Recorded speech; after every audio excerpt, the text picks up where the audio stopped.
The archives. 3, 2, 1. Oh, want to wear these things? I love them. 3, 2, 1. Mr. Carmen Agrusti. See, if anything, you kind of hear, like when you talk, you're gonna hear yourself. These aren't great microphones or headphones, but they're the first shot I've given them to see how it just feels cool. Like it feels cool. Official. It just looks legitimate and it feels legitimate. Like I feel like in the cocoon right now. Like I feel safe wearing these things. The one podcast, the guy didn't want to wear them. He's like, I'm fine. Don't want to do them. I'm like, shit. So I felt like I just felt like my thought. It's a psychological thing. I think with these things on, it's sometimes like a hat too. Like I probably want sometimes to wear my hat because I just feel like my thoughts, like I'm safe, right? Like weird, whatever. I'm mumbling. I get it. When I was younger, when wrestling was the big thing, when everyone would horseplay and do whatever, and then somebody would cut off the lights, and it was just all moves, everything that you could have, everything just went completely out. Wait, you're talking like pitch black and dudes are just grabbing and just slam. Oh my god! That was so fun. That was so fun to be dumb and just not feel pain. It was, I don't know how. I did flips. I couldn't. I did flips that I could never imagine doing with the lights on. So I get it. That's funny you would say that. Because just this morning, I was thinking of all these weird things I did when I was like 10, 11, 12 years old. Like I did a lot of weird solo experimentation things. One of the things I was really obsessed with my brain and my body. One of the things I used to go in my basement, and I love basketball. I kind of love all sports. But I was like, at that point, I was really taking basketball, football, and baseball really seriously. And at this point, it was basketball season. I used to go in my basement, turn all the lights off, and just dribble. So kind of teach you to not dribble, while having to look at the ball. A lot of people, you see, people who don't really know how to play basketball, they have to look at it. And I just remember, I got to get better at basketball if I want to do well. So I used to go in my basement, feel weird, knowing full well that it was weird. It's like, this is a freaking weird thing to do. It gives you a freedom, though. It gives you a certain freedom. It's like a mask. You get the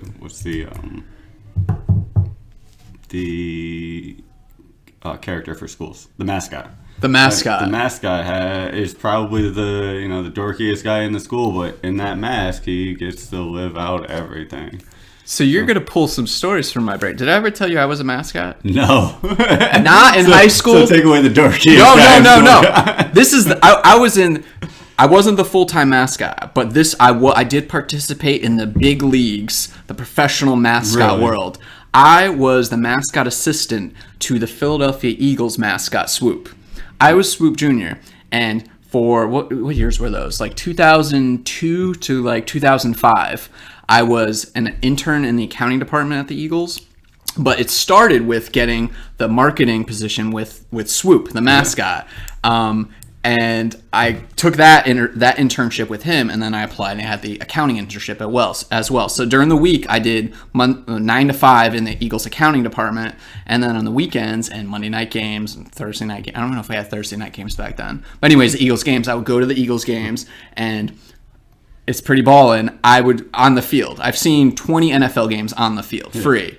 Actually paid for. Better than free. Better than free. And I'm going back and watching the game tape. I've seen myself in highlights. Actually, and one of the highlights was I grew up a New York Giants fan, and I never missed a Giants-Eagles game when the Giants came to town. And because I did skip other games, because you just start to get fucking, I don't want to, I just want to go sleep today. I don't feel like I don't want to go be Swoop Assistant Junior today. So I would skip some games, but I never skipped the Giants games. And I caught a pass from Kerry Collins. I remember that, he threw it. It was a quarterback for the Giants, and he just overthrew it out of the end zone. And I was waiting right at the end zone with my buddy, and it skipped up. I was like, "Oh, that's just coming here!" It bounced off the ground. I caught it. I was like, "Ah!" That's pretty cool. So there is, who knows where the video exists, but it does exist. I was at so yeah. So anyways, I would occasionally dress up as the mascot and go out in the field and have the big inflatable one, with 50, 60,000 people just watching what a dumbass you are. And it was awesome, man. Dressing up was so fun. I actually did a couple. What the mascotting is a fantastic job. This dude was real at that time. he had a normal base salary, but because he would also just go sell himself, like go do birthday parties and weddings and anniversaries and bar mitzvahs and all this other stuff and stuff that he would personally go out and do, he got a cut of that money too. So his earning potential was unlimited. He was making like 80 grand or so as the mascot, which dope fucking job. I've recently researched the pay structures of mascots because there are a few out there that make $250,000 a year just off of doing the extra stuff and just really going all at it with it. I don't know why I researched that, but because it's a serious gig, man. This dude was athletic as hell. Like he tumbled. Yeah. He tumbled and wrestled or something else. Like he was kind of a gymnast. And all the other mascots were basically like that. But there's a shelf life. Like, you didn't see too many, like, 40-year-old mascots. They kind of just... one of the most famous mascots was the Philly Fanatic, the Dave something or whatever. But once he got a little bit too old to actually be the Fanatic, he opened up, like, a mascot company that just had all these costumes and would rent people out, like, different characters out to go to events and stuff. So that's kind of where it ends for a lot of those dudes. Because at some point you just get sick of just putting on that smelly ass head, like because a lot of these dudes did start from high school or college being mascots, so they've been putting on smelly ass, dirty outfits and trying to be funny and goofy for like 20 years, and at some point it's just like, oh Jesus Christ, like I can't do this anymore. But dude, yeah, I love masks. Like one of the funnest ones was once a year he would have all of his mascot buddies around the NFL and even some like NBA teams would all come in to town, and it would be like a little mascot convention. And then at halftime of the game, I don't know if it was just when it was a Sunday night game or Monday night game, it'd be mascots versus mascots on the field, like as the halftime show. I got to be out the one time I went to that, or no, I guess it was twice I probably went to that. One time I was one of the referees for that game, for the halftime show. I feel like there's got to be some tape out there or stuff like that. I exist, man. Even though that was like 2003-ish, 2004-ish, I exist somewhere on film somewhere. But those games, even in that time, that's when everything of that was being recorded. Even if not everything was on your phone being recorded yet, everything is... Do you ever think about that? Like what pictures are you, all the places you've been and all the places that you've been with other people and they've been taking pictures or taking video, like, for sure that you're that guy in somebody's, like they're going through an old shoebox full of pictures and you're in some of those pictures. Like, who's that guy? I don't know. He's cute. Look at him. Like, for sure because you have your own shoebox and your old pictures. And there's plenty of people in the background doing the funniest things. The club days, I have just countless and countless pictures. And this was just pre-social media. Like, it was when MySpace was getting big, but not everything was getting a picture taken up. There still wasn't a instant upload on the camera phones, and you still had to plug in your camera, so not everything was on there. That was still when you had to hit the button, like the number 3, like 3 times to get an F or something. Exactly. Yeah. So there's no MySpace. So, but I had photographers in the bars, and so they took pictures of everything. So for better or worse, I have thousands of people on there, and just in the craziest of situations, and just the pictures and the faces. But is this a MySpace? So now they're in private albums because people have grown up, all right, families, but they're on my business Facebook. So I had them on there from all the different events we've done. Our events here, our events there. Find yourself.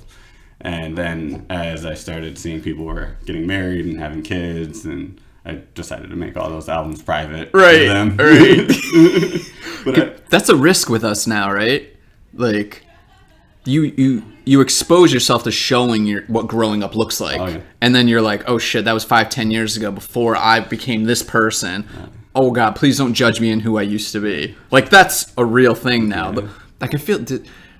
I know of friends that have kids in schools that like kind of have these classes or these seminars that teach them the importance and significance of not putting everything up. Oh yeah. Like, this shit will last. Somebody will see it. Jobs are going to see it. Family's going to see it.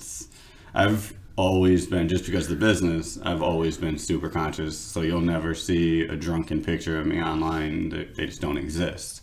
You know, and not that there are that many drunken moments, but I've always been conscious to not allow that to go on there, because it was in the time that it was emerging where everything's going on there. And even now, I feel like I have a lot on my social media, more than I even want on there, but it's still all content that I've thought about being on there. So it's not just the good, the bad, and the ugly. It's like the good and some of the bad, but none of the ugly. Nobody looks cool drunk anymore, right? Like, remember when it used? Yeah, but it was never like, look how drunk I am in this picture. But it was never like, oh man, you're so cool. No, it's like a mixed feeling. Yeah. Like, yeah, you do look like you're on a different planet. Yeah, like you look like an idiot in that picture. You look like an idiot. Like, I'm not proud of you. I'm glad. I don't really want to look at this. There's more of a laughing at you than with you. Yeah, but now you look at those pictures and you're like, oh god, man, like,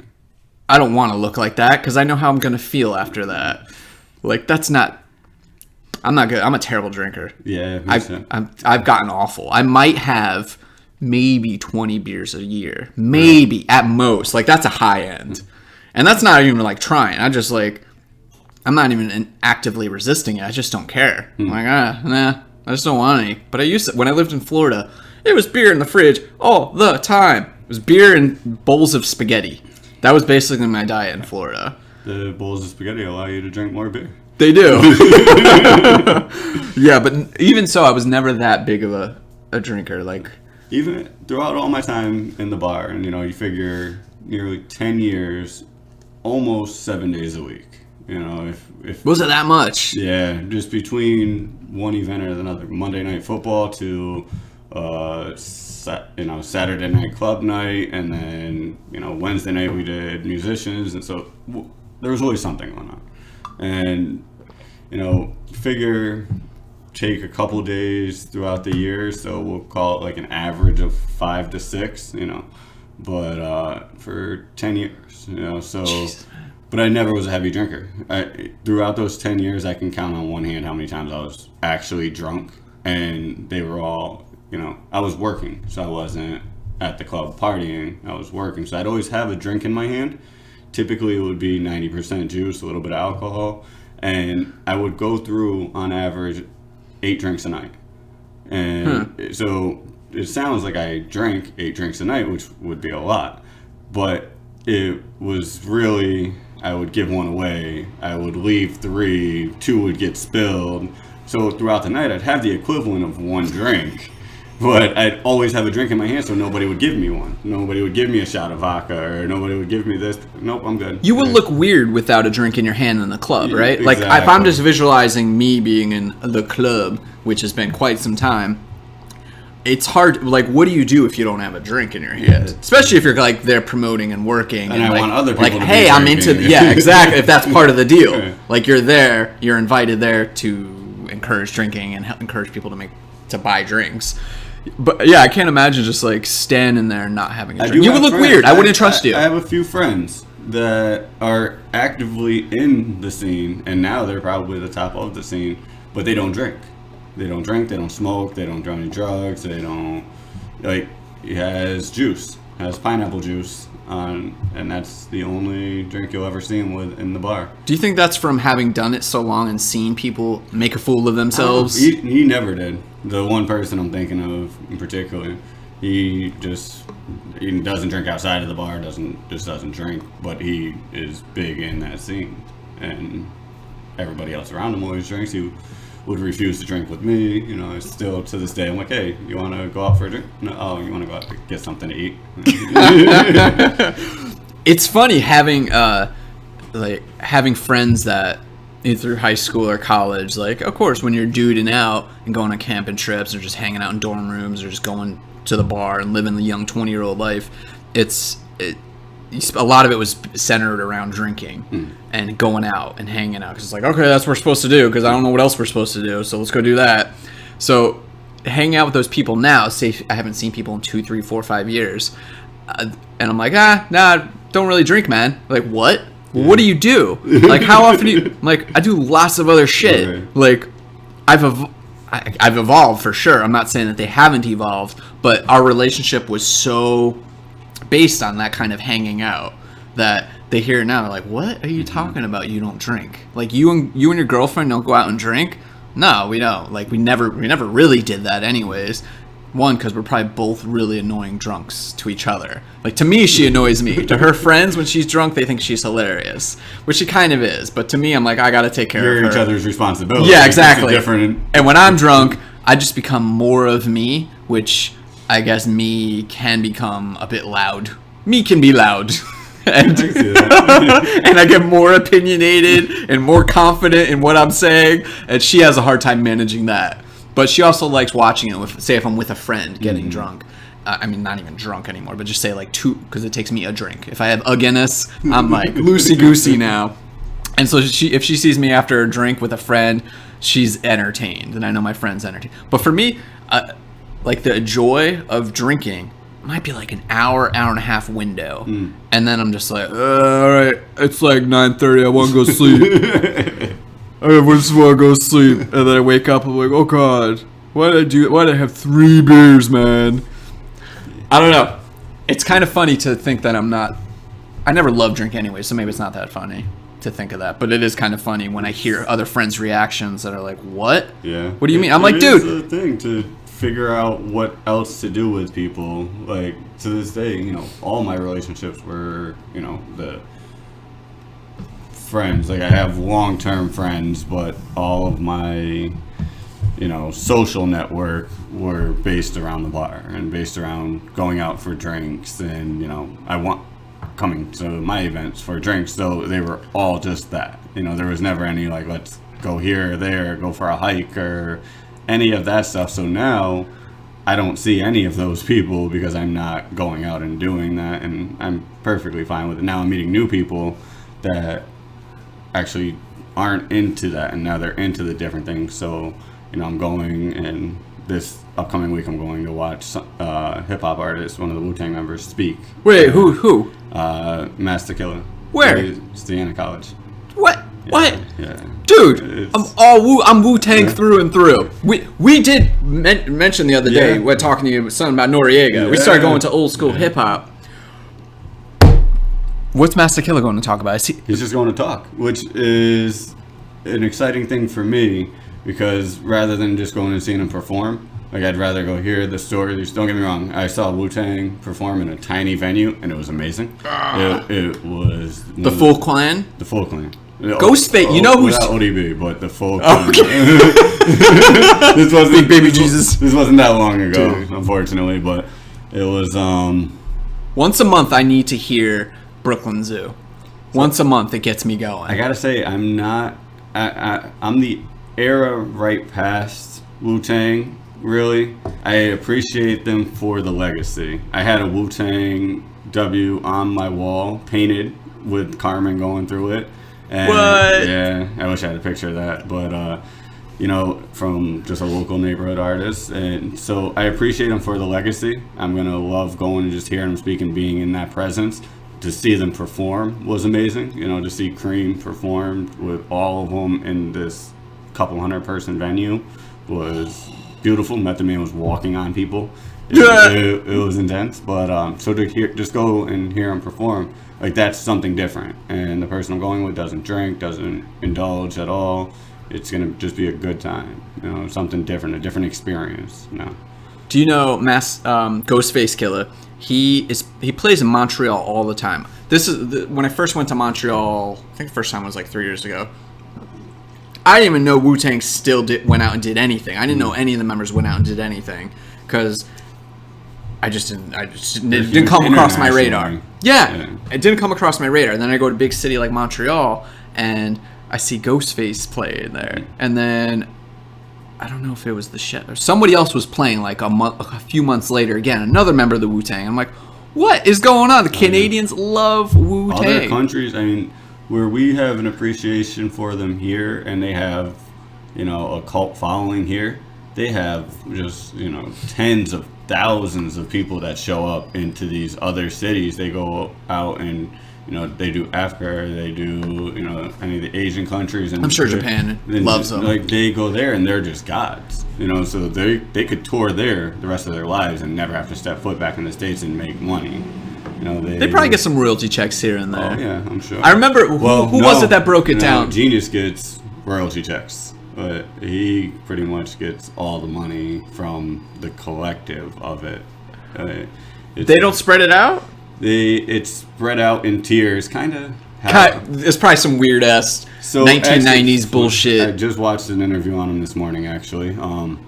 But they actually had a great deal when they first signed. They had like a revolutionary deal they signed with, was it Loud, I want to say?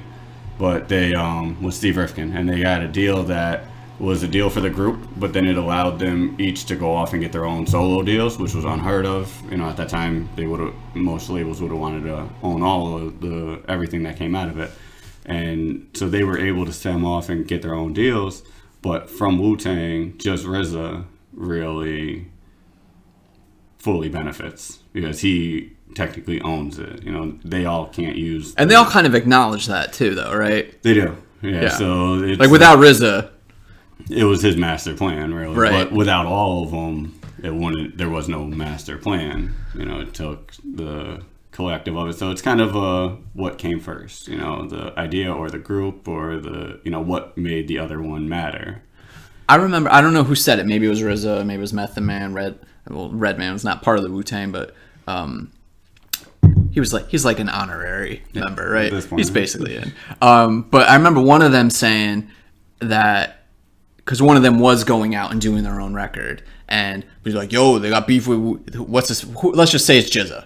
Let's say, Jizza's out and doing his own record now, or ODB's out doing his own record." And they were like, "Oh, he's got beef. He's not part of the clan anymore. He's not about Wu-Tang anymore." And I remember whoever it was said, "No, I love him. Those are all my brothers. But when we're up there and performing and traveling together, we have to split the check 8 ways." He's like, "I need to go do mine and get my own money." He's like, because then that gets to come to me. I don't have to split a show, a $10,000 show or $50,000, whatever it was, 8 ways or however many members there are. Yeah. And so when I go do that show, I could get, say if it's just a $20,000 or $30,000 show, that's all mine. Like, so I'm like, okay, I get it now. This is like a weird thing because even now I don't know how any of the music. Well, I mean, music industry doesn't know how it works anymore, based on YouTube and everything. So who knows how it really works? But even then, I remember being like a young teenager and thinking, "Is that how it works? Like, you're a group. How can you leave the group? You could go like what?" That's why, because they did have that deal as the group, but there was a line in there that allowed them each to go off and get their own deals to, in turn, kind of spread word of the group, because as each of them grew individually, they still had the group. So it was kind of the label that they were on couldn't afford each of them individually. So they kind of got the rest of the marketing budget from other labels to say, okay, Method Man's got a deal over here. They're giving him $1 million to market, but he's saying Wu-Tang every other line, and we're getting money off Wu-Tang shows. So it was a very smart deal that wasn't being done at the time. So they're getting...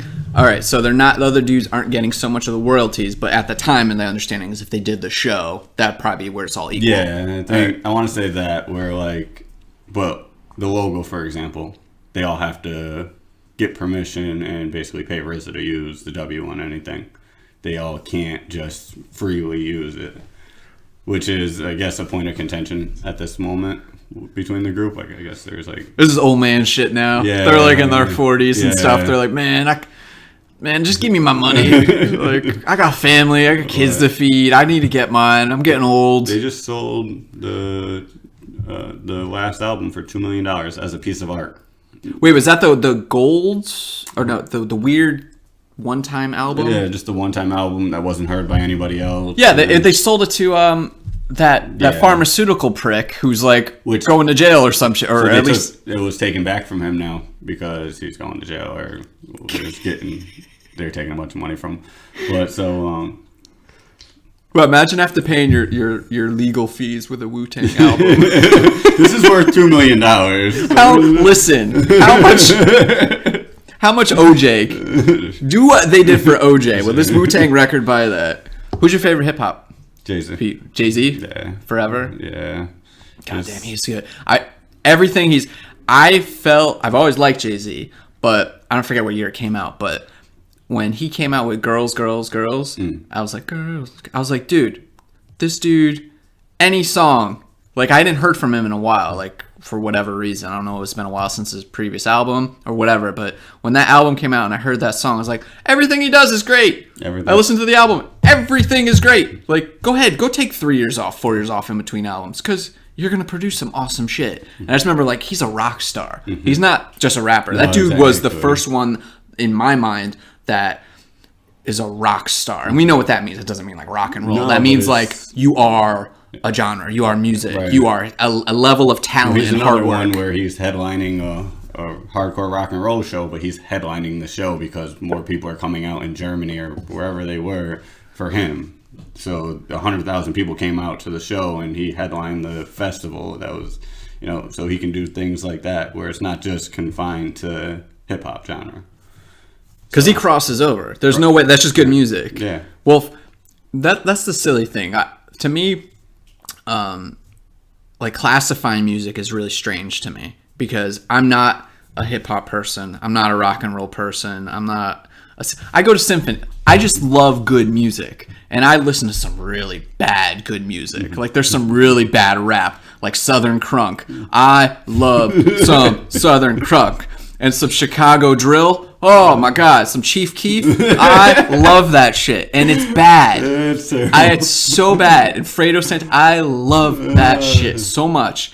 But I also go to the symphony the other day, and I love it. And the song I listen to most is Beethoven's Ninth. That starts my morning every morning, and that's my workout song. That's the only song on my iPod. Scope right there, Beethoven's and Chief Keef. It is, and I listen to those back to back sometimes. And not to mention Iron Maiden, one of my favorite. That was the only concert I went to last year. And am I wearing my Iron Maiden shirt? No, I'm wearing my Chick-fil-A shirt. But I listen to Iron. Like to me, it was always confusing to me. Maybe, I don't know, I guess people still do. And I love country music too. I love just good music. Like, I like listening to people that sound like they give a fuck. Like, oh, you cared when you wrote this stuff. So I love Taylor Swift too. I like Justin Bieber. I love all that shit. I'm the same way where, like, when somebody gets in my car, I don't have music on that I'm listening to. Like, I let whoever's in my car choose the music so I can listen to something different and experience. Oh, that's risky. Different. It is. Maybe. It is, but you might experience something different. The people I have around me, I have like, if you're in my car, I guess I have a level of trust with you anyway, so I'm going to trust your judgment. But the only thing I don't get into is like the screamo rock. Screamo? Which my nephew apparently just recently got into. What would define screamo though? Is there any mainstream screamos? I mean, are you talking like Pantera? Like Pantera is music. But that would be a level of it that I could listen to. Like I'm talking beyond that where it's just. What about like the Norwegian like death metal like that kind of shit? Like I know you don't know that Amon Amarth. It's like Viking music. Like the grunting, like the guttural, like Thor, Odin's son, protector of mankind, rise to meet you. I know that shit too. I love it. I love good music. Like those dudes give. But are you talking like screamo, where like they're like, that's tough. Yeah, it's a hard listen, but that's not even mainstream. Like you got to go out of your way to find that music. But there's a lot of music that like I will listen and appreciate on any given day. Like my stations will go from the pop to the hip hop to the country to as I'm shifting through whatever sounds good. I'm listening to that where like I'll get out of the car one night and it'll be on like the most pop of stations and then I'll get in the next morning and like I'm already listening to some hardcore hip hop upstairs and I go and switch that and it's like, all right, that's not the mood I'm in now. Let me, just really by the mood and it just can transition. But that's the beautiful thing of music. It is. You're right. It's a mood thing. Right. It's a mood thing. It could set it or it could enhance your mood. See, I wonder sometimes, I'm like, am I a poser? Because I've stopped listening to country as much as I used to from when I lived in Florida. When I lived in Florida, had a nice Jeep Wrangler, lifted, big old tires, top always off, doors always off. I felt like a damn hillbilly shifting. Yeah. And I always had country music on. It was kind of country-ish. I'm like, well, maybe that's just like good weather music. Like that's down south music. And again, because I don't listen to it anymore. So like occasionally I listen to some country now, and I'm just like, meh. But I only have like 4 or 5 songs and kind of artists that I really like any Alan Jackson or something comes on. I love Alan Jackson, but there's a lot of the newer shit. I'm like, maybe I don't like country anymore. But it is a mood thing, right? Like, I wonder if the environment sets the mood. I would think so. You know, there's certain settings. Like, I went to an international guitar night right here in Troy, and it was a great time. There were people from all over the world. These, 5 or 6 different guitarists that all played a different type of guitar. It was, and it was just such an experience. And to see, they all played individual sets, and then 2 of them would play together, and it sounded beautiful. And then 2 of the other guys would play together, and it sounded beautiful. And individually, it was so, you could tell the difference of it. You could tell it came from a different region, a different part of the world, a different culture. And then when they came together, and then at the end of it, they all came together, and it just made beautiful music.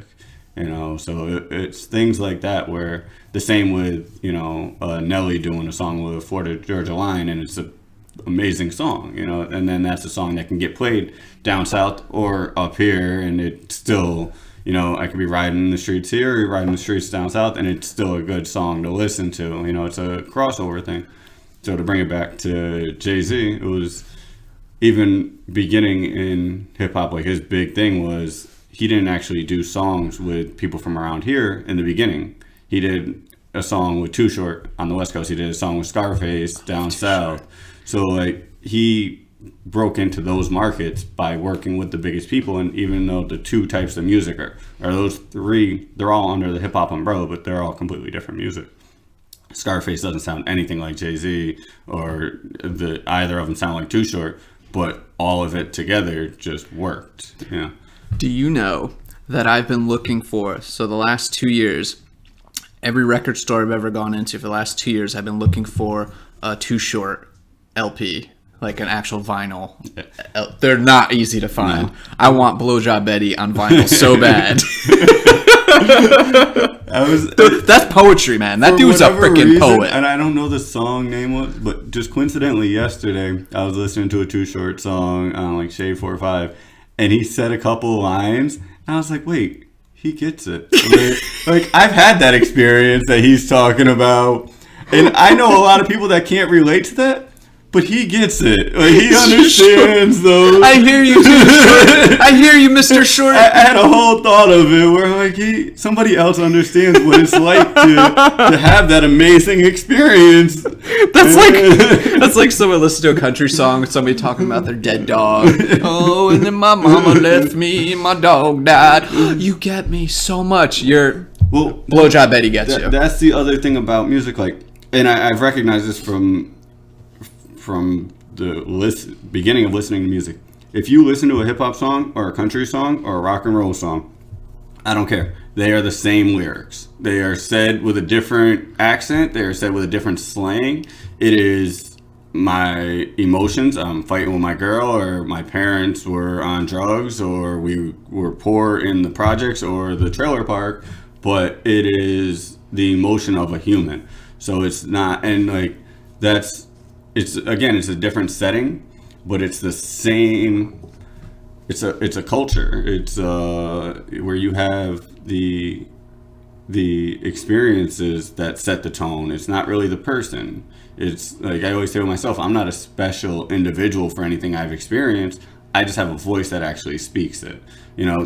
Everybody else that grew up on my street had the same shit that I went through. They all grew up poor. They all grew up with drug epidemics around them and violence around them. And, so everyone, when I tell my stories, everybody looks at me like, oh my God, that's so terrible for you. It's not. It was terrible for every kid on my street, every kid on the next street over, every kid in Chicago, New Jersey, LA, that are all experiencing these same things. And the same goes for music, whether it be, an inner city or an inner swamp or a holler. Somebody's parents is still getting beaten, somebody's doing drugs, somebody's got, somebody's just heartbroken. So it's the same. So if you can actually get past the slang where you don't understand the slang of somebody else, you can actually listen to the message behind it, and music's all the same to me. So all the humans, we're all telling the same story, But don't you think black people look cooler saying it? They sound way cooler. There's a different execution of it, a different delivery where it's just their slang is a little better. It's a little bit cooler. And I'm very fortunate and happy that my style is derived from that, and it's not in an emulating way. It's just I grew up in the same, so my delivery's kind of always been the same smoothness, and my style has always been the same. So I don't think me saying stuff in a flannel with whatever it would be, ripped jeans or it wouldn't sound the same from me. So it's to say it in that way, it's cool. You absorb the culture around you. Exactly. Which is when we're talking about Wu-Tang, that's one of the things that attracted me to Wu-Tang at that age. Because they looked like my friends. I grew up in a very mixed place, like very diverse. Like the idea of racism to me was always very confusing because my classes were always like half and half. Or even thirds almost, Puerto Ricans, whites, and blacks. Like that was where I grew up. So I had friends that looked like the Wu-Tang Clan. I'm like, this is awesome. I love this music. This is fantastic. I didn't know it. Like that's what always attracted me to that. So when I start talking hip hop with some friends, or especially if I meet a black guy now and we start talking, he's like, what? How do you know this, Dougie? Dougie, I didn't know you could rap. I'm a little surprised. Like I start rapping, especially when I start rapping lyrics, like say my favorite songs, my favorite rappers. You got me with the Nori line, dude. I have some just songs that say my top 10 songs of all time. There's probably 3 that are like rap and kind of obscure, like ones that just I've loved first from the day I love them. I'll still listen to them now, and there's just so many that just always I'm like when you haven't heard a song in a long time, I'm like, oh my god, I remember listening to this when I was like 17 and it got me. And then absolutely, I have those same things where like I have a song, there's a few key songs that I listen to just the same as we were saying, like music in certain settings, or country music listened to down south, you just listen to a lot more of it.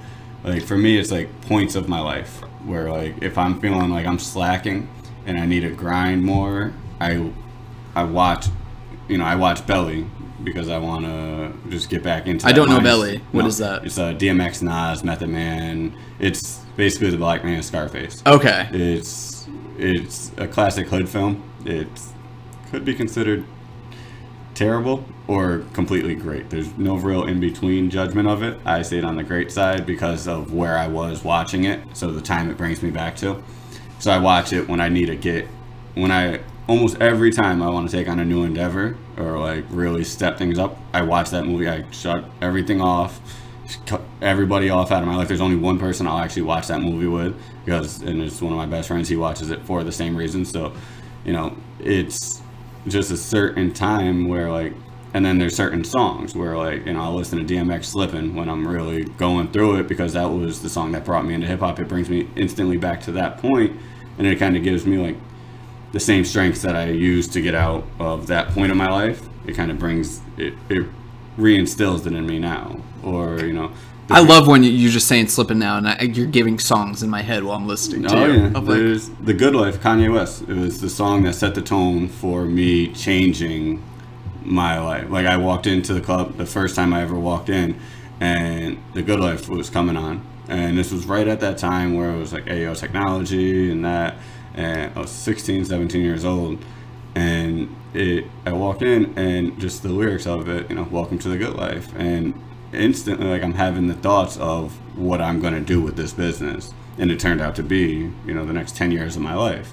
So I always relate it back to that, and it brings me back to that exact moment walking through where I knew the lyrics of that song almost described what I was thinking at that time, where like, oh, this is about to change. I am about to change. My life's about to change with what I'm about to do here, what I just discovered. The universe is talking to you through that and I'm not person's voice. I'm typically not big on the signs of things, like just because I kind of look into each instance different, but I guess in things like that where I guess it if you feel it, it's real, right? Like if it meant something to you, if it means something to you, and it makes you feel a certain way when you walk, like the way you describe walking into that room, that song's on, you hear the lyrics, and you're like, oh, nobody else is experiencing this, right? Like this is me. Anybody else? Does anyone else feeling this? And you look around, and you're like, nah, nobody else is. Okay, this is for me. So there are.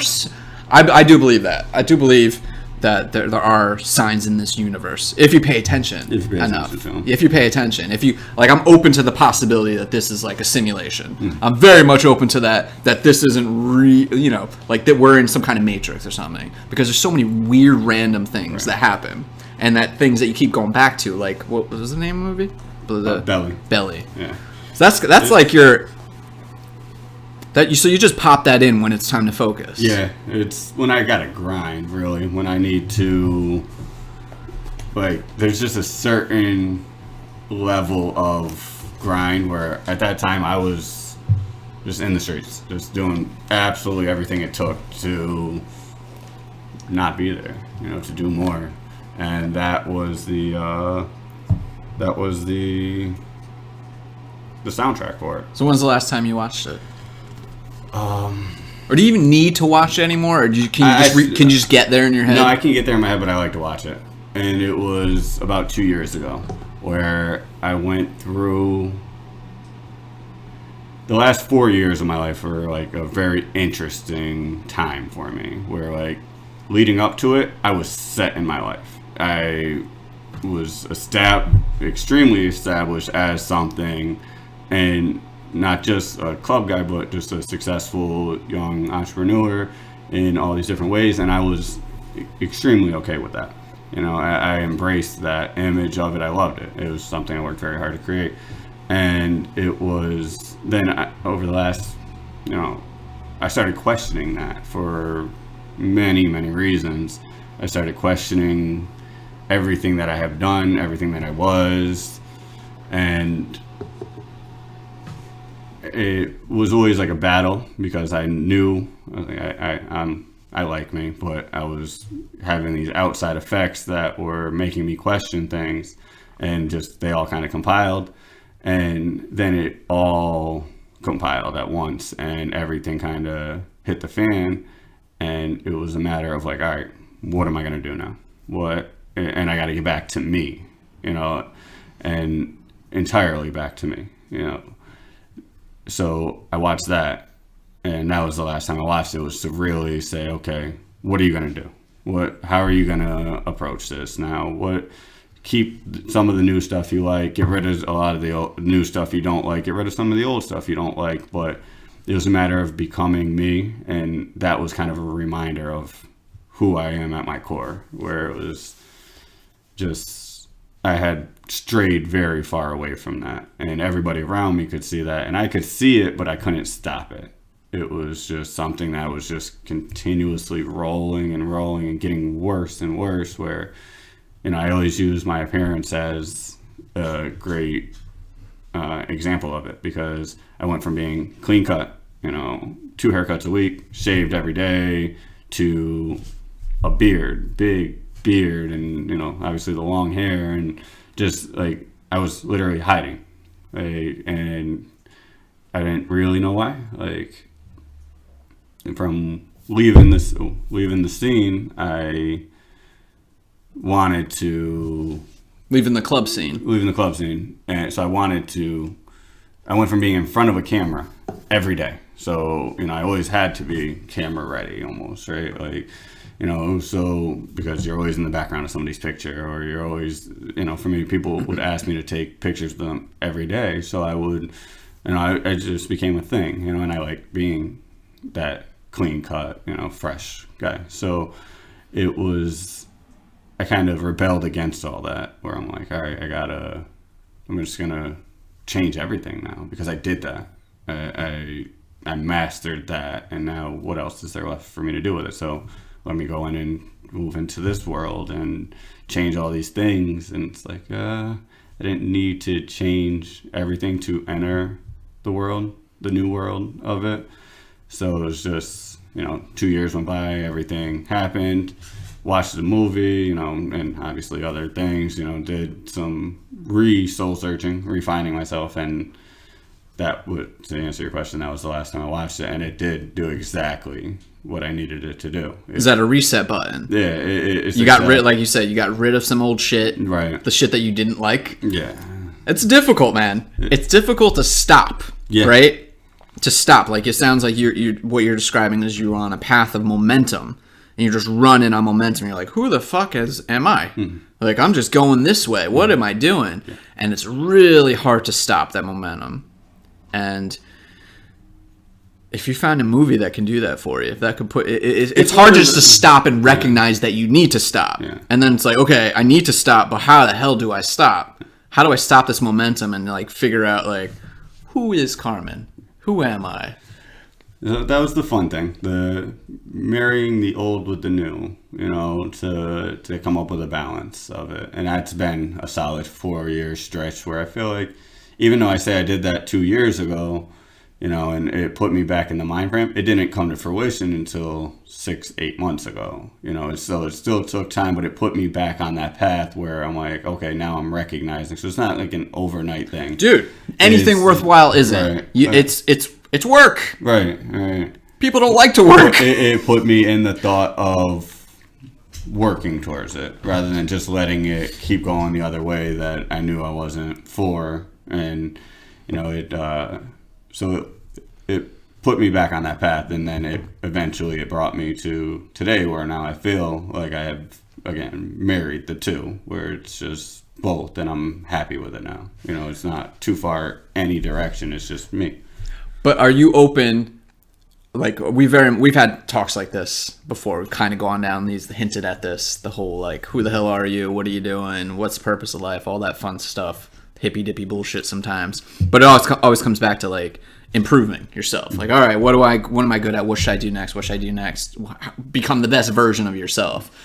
And I'm open. Do you still see like, okay, who you are right now today? There's a possibility 5 years from now you're nothing like this today. Absolutely. Like that's a goal for me, and it sounds like it would be a goal for you to always continually self-examine. Like you should be smarter, always. Better, sharper, faster, more true to yourself. Like but 5 years from now, 2 years from now. Being so, and I've done it for a long time. So for me, as a kid, I'm in these situations and I'm just running the streets, right? And I'm just with a bunch of people who are just gangsters. They're just criminals. And they're good at it. They're the best at it. It's a skill. And I had skills in that, and I did well when I did that stuff, or as well as you can do with doing dumbness, right? But how good are you at being dumb? Yeah, that's true. That is. But it was the things that we were doing at the time, like it wasn't like a stretch for me to do these things. It was just, that was a natural part of me, right? Like not of any brag or any things. I don't want to go into like detail of whatever, but there is a street part of my life, or a street part of me, but I didn't always fully fit in, like to myself, because I knew that I had other thoughts in doing more, and even in doing criminal things, like I thought more enterprise with it than just a daily street life. We could just be doing more with it, like so. Structure the street life. Yeah, that's what the hood needs sometimes. Is a good like CEO. So then I move. I transition. Years go by, and I move out, and I move into a legit business, and then it's almost the opposite, where like I fit into here and I'm in boardrooms and I'm with very influential and important people, but I'm just a little outside of my element, or I don't exactly fit in, even though I appearance-wise fit in now. I don't exactly fit in because I don't agree with how you guys are going about saying this. And not just that, people can't have disagreements, but just like different values of it, where like I don't entirely fit in there. So there was always like that back and forth of like, all right, I can't really build with you guys too much because we don't see the same way on this, and we just never are, and the differences that we see are just completely opposites of it. Even though we're working the same thing, we're doing two opposite things. So there was that. And then moving into the last 4 years, there was the hippie stage, right? Where it was like, you know, again, you know, I can grow my hair out, I can do all this, and I have always, like, my mother's a very free-spirited person, for better or worse. And so I've always had, like, that compassionate, you know, we are the people side of me, where, like, I love the arts world. I love, you know, it kills me to see anybody, you know, sitting on the street, or anybody struggling or anything like that. So it's not like I'm just the cutthroat high-end businessman, and I'm not just the kid on the street who doesn't care. You know, I have elements of all three of these in me. So, and I've lived each of those elements kind of by themselves, because I didn't know how to incorporate them into one another, at least not directly or consciously. But these past, I'd say 6 to 8 months, you know, I've come to a point where they're all just together, and I love it, you know, and it feels right to me. So I don't know what that next progression is. I truly see me right now, like, I'm open to more progression, but I do see myself at a point right now where all the elements I've always seen of myself are now in play and kind of in synchrony with each other. So I'm good staying where I am, you know, kind of I'm still just sharpen that knife every day. Still sharpening. If you know what the knife, if you have the knife now, a Right. knife that you're confident in, just sharpen that bitch Right. every day. Like, okay, no, I'm happy with this path. Like you Right. talked about path. Right. That's the same way I think. Like, okay, evaluate where I am right now, and what path is that? And if I keep sharpening this, where's it gonna go? It can only get better, right? Because yesterday, maybe am I a little bit better than I was yesterday? And by yesterday, it could be literally yesterday or 5 years ago, right? Depends what kind of time frame you want to put on your yesterday. And that's the way I see it too. It's like, oh, okay. So did you have like a moment? Was there like a one moment where you're like, all right, this is the version of me I like. Let's go forward with this. Yeah, there was an event I did, and the event kind of married them all. Like, it, not necessarily all of them, but it married the club life and the art life. And at that time, that's where I was interested in moving into, is more the art world, and just, I don't know, the out of the club world a little bit. Which, don't get me wrong, like, people now see me, and there's certain people that are, oh, you're so much better than you were, or, you know, you're in such a better place, and I don't agree with them, because I don't think I was in a bad place then. So I kind of take offense when people say things like that to me, and I get it. You get what they're trying to say, but that's not. They're not using the right words. But they're, you know, because really, for you, what you described, like your childhood, like you were dirt poor. You were from a bad spot. You lived in a bad spot. So from you to think like that's bad, right? And you have no control over that. So you just to that version of you, the club scene, if somebody's like, "Hey, you're in a bad spot," you're like, "No, man, look where I came from. Right. I'm doing pretty fucking dope." Yeah, people kind of take it with. People think the life is supposed to be all happy. Well, life is not. It's supposed. You're supposed to be shitty. The image of it was a very. Everyone has a stereotype of it, where they think that it is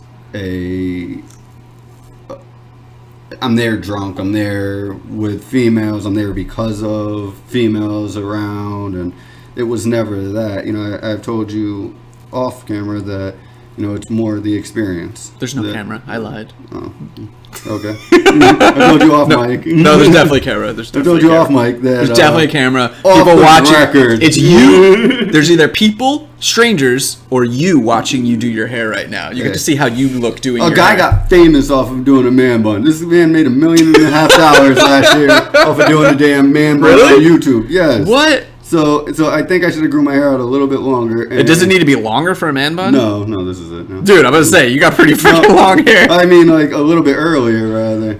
But Oh, it's too long for a man bun. no. I'm just saying I should have grew it out earlier so I could have done it Oh, before him. got ahead of that, dude. Because he made $1.5 million last year. Just doing his hair once, or like He did his hair once on YouTube, and it went viral. And then he got cast in some movie. And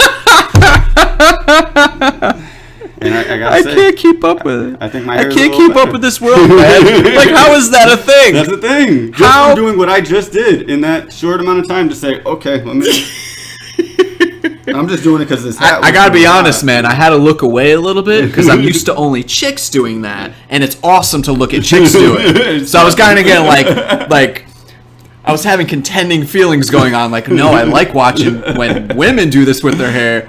Watching my buddy do it. Yeah, it's not the same. No, it's not the same. I should look away. It's a little hot with all this hair and that winter hat. So, I gotcha. but- No, I just learned something about. Oh yeah. I did watch enough to be like, okay, Yeah. if I ever somehow get hair again. have some patience. Yeah, right. Dude, it's gone. It's dead. But I knew it when I was like 16. I was like, dude, you're going to have a good maybe another 10 years of really cool hair. And then it's going to go to shit. And sure enough, late 20s, I was like, I got called out on my first little bald spot when I was like 27 or so. I was like, all right, here we go. And now that I get to shave it whenever I want and it's just done, I get to give up. It's awesome. I got a few friends that are have not to think giving about up on it. And Dude, give up. they should. What's the deal? There's no big deal. This feels awesome. When we FaceTime, I'm like, oh, you shaved it finally. They're like, no. I'm like, You're just losing it. like, oh, that's a terrible angle then because it looks good shaved. See, that's one of. So I want to talk about personal growth. That was a good personal growth moment for me. And even now, with Right. my head off, like I have a big weird head. At least that's the story that's been told to me for a good majority of my life. Even when I had cool hair, I remember this black chick in high school, Shantae Ottman. Shout out to Shantae. She kind of had a weird crush on her, but she was a big girl, but she was hilarious. I loved her to death. And she always used to make fun of me. I think it was kind of like the high school flirty way. Like I was just a little white boy, and she was a big hilarious black chick, and she used to make fun of my head all the time. She kind of gave me a complex. Like, this is something that 20 years, this memory's over 20 years old, and it's I think about it, like, it crushed my head. And there's a couple moments. I remember two buddies of mine, they were like acquaintances, really, be like, Doug, you got alien head. Look at your alien head. But I remember Shantae Ottman saying, it's like, Doug, look at your forehead. It's so big. You got the biggest forehead I ever saw. And I was like, what? Like, I never heard that kind of criticism before. And it was like a hot day, too, and it was like sweaty, like, and shiny, like it probably is now. She's like, look at your shiny ass forehead, man. You're blinding me from across the room. And I was like, oh no. Oh no. Of course, I was probably laughing at the time because that is funny. It is. And but it stuck with me. I think about that whenever I shave my head now. You know, I had several years of insecurity of like, oh fuck, man, like I have a big shiny forehead and it's lumpy, just like Shantae said it was. She was right. She wasn't lying. She was telling me the truth. Your head sucks. But now just getting over that, I'm like, oh yeah, it doesn't matter. It feels so much better just not caring. So I tell anybody, just shave your head, man. So Stop. What's the fight? I'm now wondering if I gave him a complex because he's the Guaranteed you did. He's the funniest guy I've ever met. By the way, that's your order if you want Oh, it. thank you. I noticed when I came in, very Okay. very hospitable. I try to be. All right. Let's talk more about hair now, Carmen. Tell me your hair story. No, but he's the funny guy. So like I could never get a joke off on him without him having 10 back. So we were in, probably 6th, 7th grade. We were sitting in the lunchroom, and he was sitting across from me, and I kind of like went to like tap on his forehead and like act like I was opening it, and he's like, "What are you doing?" I was like, "Oh, your forehead just looks like a lunchbox to me." And everybody at the thing started dying laughing. He didn't have shit to say. And Have you talked to him about this since then? not about that. I've made plenty of hair jokes about that. I guarantee he remembers it. 100%. He's losing hair pretty bad now. It's gone now. He guaranteed he's has a problem and he remembers that. 100%. That shit hurts, man. That shit hurts deep. But I did have to come to terms with it. I was like, it became a battle like 4 or 5 years ago. I was like, what am I gonna do? Who am I? I was like, am I a head shaver or am I gonna keep this growing? And I was like, God damn it, I'm a head shaver. But I'm not. I haven't done the razor yet. But I'm probably like a year or two away from that. But I got baby skin. I'll probably cut myself. They got that thing that you just put on your hand. And Dude, those are so dope. I would just do it just to play with that thing. That is cool. That's a fun ass toy. There's a funny story. My one buddy in Florida, That guy also made a shit ton of money, but probably not off his head, his dome piece. off of that. that thing. That thing, yeah. Yeah. I thought you were talking about your buddy with the big head. No. But that is one of those, like, every other bald guy's like, man, why the fuck did I think of that thing? That's way easier than, like, just zoom, zoom, zoom. My friend in Florida, he's going to be 40 this year. He's 40 now. Yeah, I think he's going to be 40 this year. He has been shaving his head for 20-something years, like 22 years. I think since he was 17 or 18. And it was all off of a bet. Like, he bet some...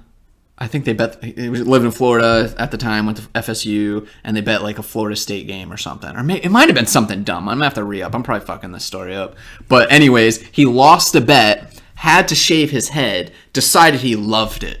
Like, he absolutely loved it. He's like, I'm just going to keep doing this. And 22-something years later, old dude's still shaving his head. Still has, like, he had the shaved head and goatee before, like, Stone Cold Steve Austin or anyone. You know how, like, it was a period, 6, 7, 8 years ago when everyone, like, that was the look? Now it's, like, the beard. Now everyone has the beard. But for a while, it was just the goatee and the shaved head, right? He rocked that look way before I knew anyone else that did.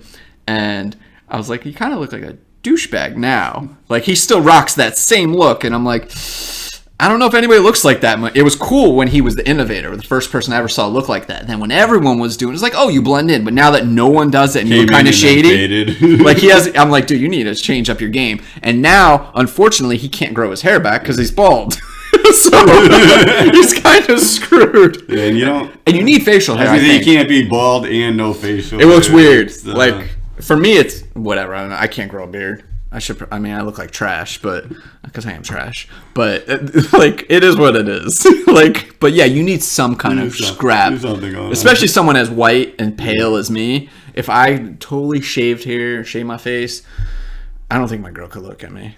I don't think I could look at me. Yeah. I don't look like I lived in Florida for a decade, do I? No. That fades quick. That fades real quick on this kind of complexion, dude. Is Rick Ross okay?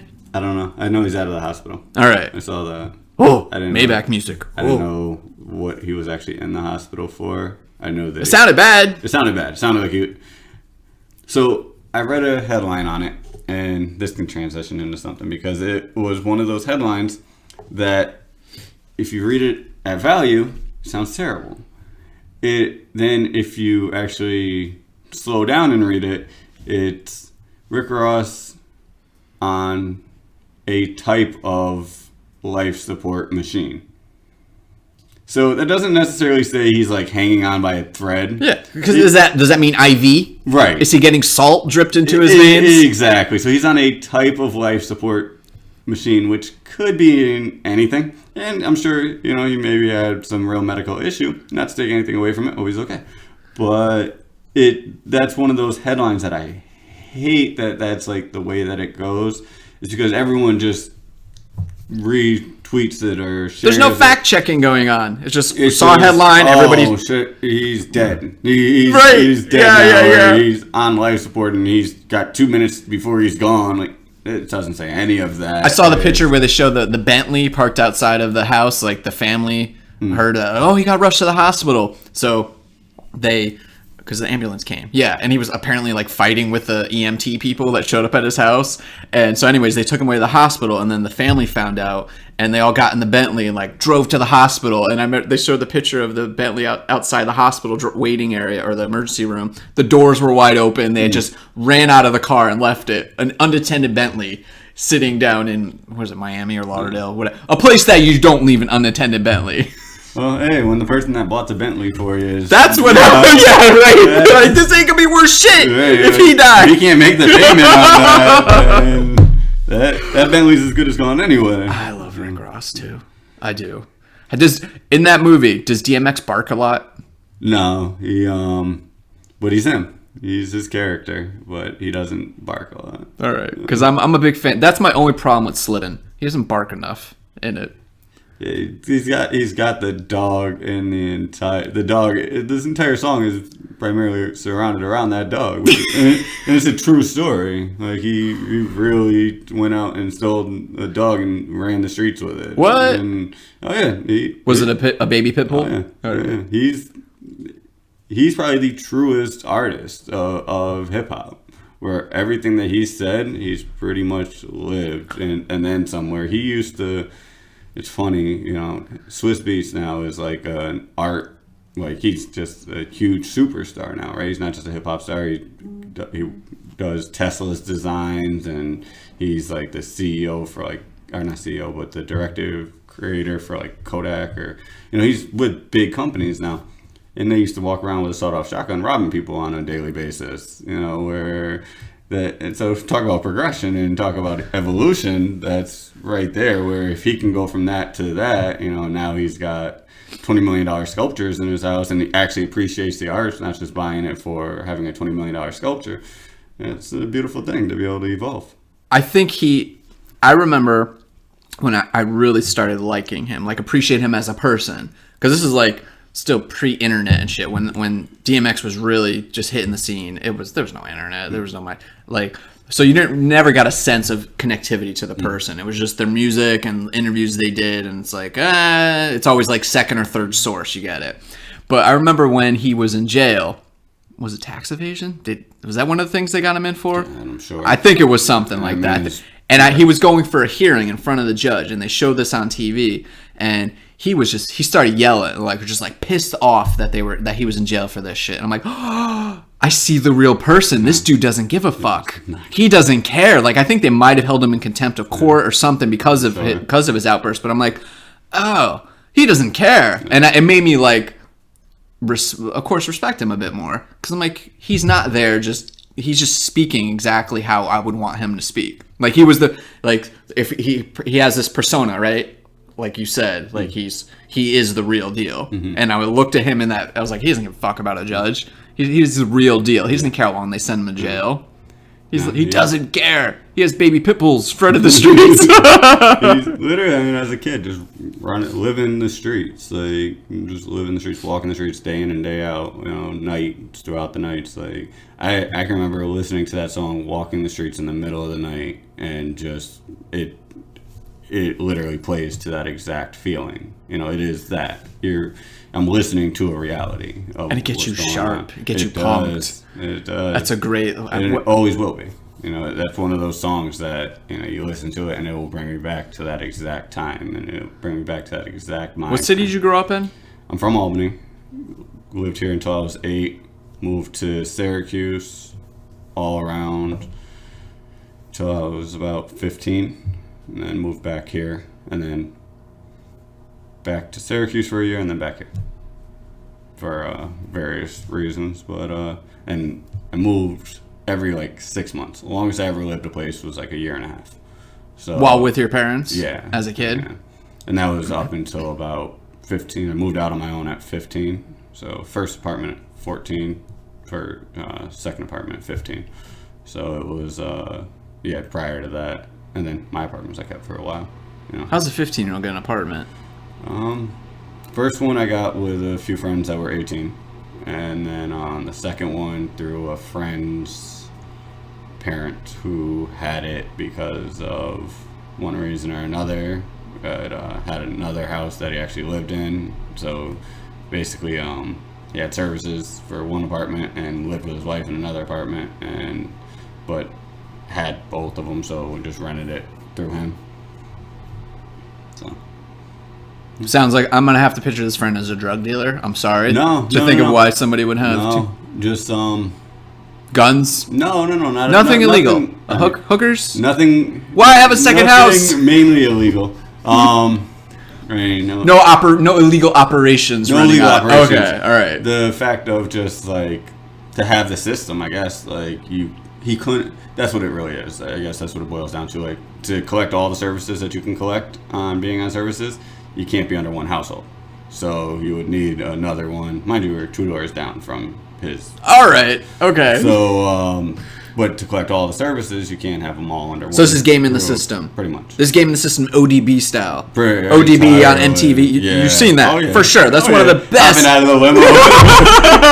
Absolutely. Sure. I don't need this. But if they're going to give me the money, I'm not going to say no. Pretty much. They're going to buy my food. I'm not going to say no. Yeah. I loved, and that was another moment where I'm like, I love that guy as a person. He legit doesn't give a rip. He did not give a rip. He's like, I'm who I am. I'll be dead at 44, but I am who the hell I am. This world knew. Like, I feel like I know ODB. Like, there's no act there. That's who that dude was. He was roll up in a limousine to the welfare food stamp office, collect his food stamps, get back in the limousine, film it, have the balls to say, go ahead, put that on TV. I don't give a fuck. I'm ODB. This is not on me. This is on them. Right. Like, this is on you dumbass taxpayers giving me this money. So that him doing it was funny. I come from a fairly long line. I don't know if it's long, but it's long because it's my lifetime, my entire lifetime. I come from a line of white trash folks that live in Florida in trailer parks. Not that there's anything wrong with that, but it's a real thing. White trash that live in trailer parks. It's a real thing. And aunts and uncles, and this is as recently as like 3 or 4 years ago, last time I saw this, and I'm like, oh god, you guys still live like this? These are grown adults in their 50s. And my one uncle gets food stamps all the time. I don't know how much it was. It was like $300 a week or $500 a month. It was a big number. I was like, whoa. You know what he does? Because he doesn't need them, he sells them for cash. 50 cents on the dollar? It was at least 50 cents. Like, I feel like he had $300 worth of food stamps. That's the going rate. Is that the market? Is that what the market dictates? And he sold it to like his neighbor for like whatever it was, 150. He's like, and he was my uncle was telling me about this and proud of it. I'm like, wait, one, this isn't even that genius. Like, he was like acting like it was a clever thing to do. I was like, this isn't that clever. You get some free shit and you resell it.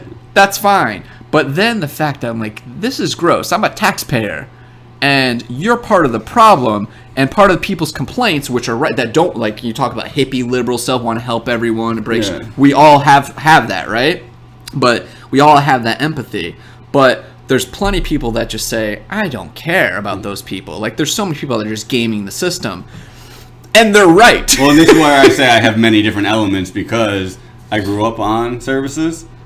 My mother worked the system better than anybody you could ever meet. Like, she will get every service. I don't know the last time we actually paid an electric bill in my childhood. So we moved around a bunch, right? And then you have 6 months before they like cut off your service, your electric or whatever. But in that 6 months comes wintertime, and you can't get your services cut off while you have kids in the house in the winter. So then a few months after that, they wouldn't shut it off, and then HEAP would pay it, and then you'd have another 6 months. That's how we got electricity my entire childhood. How does that work? Does somebody have to come out the house and see that there's kids there? Yeah. So it's like somebody from the electric company comes and says, "Oh, fuck." Guess, I mean, you see who's or is it a state in thing? the house. Yeah, like we were definitely all on plenty of state papers to say who lives there. Mm-hmm. But so I don't know like the inner workings, but I know that's how we ended up with power. And then how old were you when you figured this out? That your parent, nobody was paying bills. Oh, young, because me and my sister started paying bills. I was 10, chipping in. She was 14, paying the majority of any bills that we actually had to pay. So we knew young. Like, it was just, I mean, so we talk about, selling the food stamps, which now it's more difficult with the card and you can't do it. But I come from a time where we had the slips. So we had the purples and the pinks and the yellows, and they were actual like food stamps. So my mother, love my mother, but she knows how to work her system, and I now have many differences of ways, but in agreeing. But it's a skill. It's a survival skill. Like, we're talking about gaming the system. Let's call it what it really is. People just trying to survive. Yeah, and dicking other people. Yeah. I get it. There's a dick element to it, but it's admirable. I know what you're trying. You're trying to not act like you're besmirching your mom by criticizing, but whatever the truth is the truth. So she, you would get $1, right? But back then, when you didn't have the card, you would get change back. So you go spend $1 and you get your change back, but you get actual money. So Winter Fresh gums were 25 cents.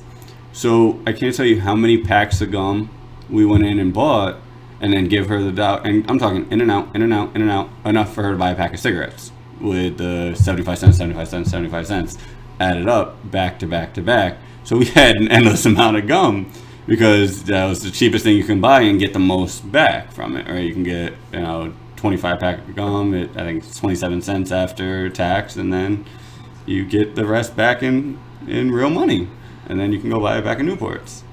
So Wow. Yeah. Wow, Newports was the choice too. Whatever. That was what my dad, or whatever the cheapest was. Yeah, that was my dad's choice at the time. But it was, it's a system now where I look, and even then I knew like, oh, this shit is terrible. Like this is just so wrong. But you can't say no to your mom, right? You're a little kid. Like you don't get anything. You don't understand anything at that age, right? How old are we talking? This is before 10 years old. Yeah. So this was Syracuse, so this was like 8 to 10. So, like we were always poor, but when we moved to Syracuse, it became very obvious, like, at 8 years old, like, I started recognizing, like, and then I looked back and I was like, oh, we've always been this poor, but it was just, like, I looked at it different, like, because we had lobster and shit. Like, we ate lobster, we ate steak. Like, I ate better probably then than I eat now. But now I look at it and I'm like, I don't even want to go spend that much money on it now. But we would eat like that for a week, and then we'd eat ramen, and we would eat Monday Night Surprise of whatever the hell is left over.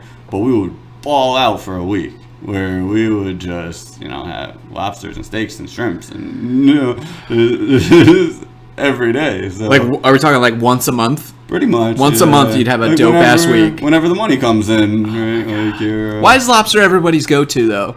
It's that expensive. Well, but why? It's not even. I mean, it's awesome, but it's just I think what it represents, right? And I think that's what it is. Because it's not that good. No, but it's good. But it's not good for. It's what it represents. It is what it represents. I think that's exactly it. And it was just a matter of we had all the junk foods and all the. So we actually ate pretty good for, like it was always food money, but we usually ate pretty good because it just worked. Just keep gaming the system. Yeah. And I guess that would have to have been a little bit easier back then, right? Like just more phone, like you're saying, there's no card or any shit now. Right. So that part of it particularly was cheaper or easier. People still work the system just the same. It's gotta be. Yeah. I am still in contact with many people. Like I changed my life. Not everybody changed their life. So and I still love everybody. So I'm still in contact with a lot of people that still live that same life. And the game changes, but it's amazing to me. We've had these conversations too, where it's the amount of effort that's put into being lazy, or like if they actually put that much in, because they transition. When the cards came out, people became innovative and changed their way of thinking to change the system in a different way. So, or to play the system in a different way. So the fact that they were able to adjust, like if you were able to just put that thought process to something more productive, you wouldn't in fact need the service. And so that's where my we start hooking sides of it come in, where people like free shit and people don't like working. Right. But like you know how often we had to go down to that office to make that shit happen? Like my mother would drag us down there and we'd spend all day down there as long as she would allow them to let us wait, basically. Like, okay. So I say all day, but because there were times that it was all day, but she would also, like, it didn't matter how many people were there. When I say she worked the system, like, she just was like, nope, we're next now, and we're going up there.